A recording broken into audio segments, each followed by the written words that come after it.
Кургак учукка кабылган бейтаптар оңой менен айыкпайт. Көпкө чейин дарыланууга туура келет. Бул жигит кургак учуктан дарыланыш үчүн 2 жыл ооруканада жатты. Баарынан дагы чогуу жашагандарга жуктуруу алуу азабы чоң. Я даже не знал, что я заболел туберкулезом. Менде кургак учук бар экенин кокусунан эле билип калдым. Бир күнү дене табам көтөрүлүп, аябай кыйналдым. Ооруканага барсам, кургак учуктун ачык түрү бар экен деп айтышты. Ойго чөгүп жаман болдум. Мен үчүн жашоо түгөндү деп так ойлогом. Ошентип 2 жылдай дарыланып чыктым. Азыр баары жакшы. Аллах, я выздоровел. Туберкулезду дарылоо мурда 2 жылга чейин созулуп келген. Азыркы жаңы дары-дармектин жардамы менен 6 жана 9 ай аралыгында айыктырса болот. Бирок учурдагы Орус-Украина согушунан улам көп оорулууларга дары-дармек тартыштыгы чыкпайбы деген маселе турат. Ковидтен жана башка ар кандай окуялардан бизге дарылар менен камсыздануу азайган жок. Анткени биз 2-3 жылга астыга баягы заказ кылып, анын баарын камсызданып алганбыз. Кыргызстандагы 100 000 адамга кургак учук менен ооруган 83 адам туура келет.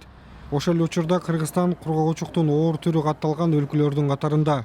Өлкө боюнча жыл сайын туберкулез менен ооруган 5000ден ашык бейтап кайрылат.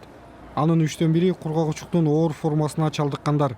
Азыркы каалчылык шартында бул илдетти аныктоочу каражаттар тартыш болуп калышы мүмкүн деген кооптонуу бар. Диагностика кылган тесттерди бюджеттен бөлүнгөн акчалар жетпей калышы мүмкүн.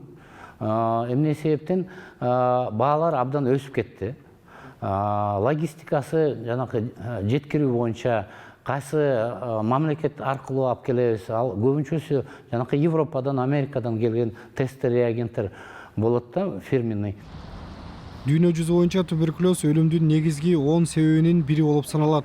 2017 жылы бул илдетке чалдыккан 10 миллион кишинин 16% көз жумган. Кургак учукка каршы 5 жылдык жечкендиктер деген отчетко караганда Кыргызстанда илдетке кабылгандар 2001 жылга салыштырганда 50%га кыскарган. Бирок кыргыз коомунда дарыланбай качып кеткендер, дарыгерге кайрылбай жүрө бергендер, жабык жайларда бул ооруга чалдыккандар көп дейт адистер.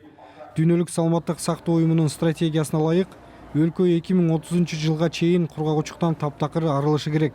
Бирок мунун ишке ашуусу кыйын болчудай.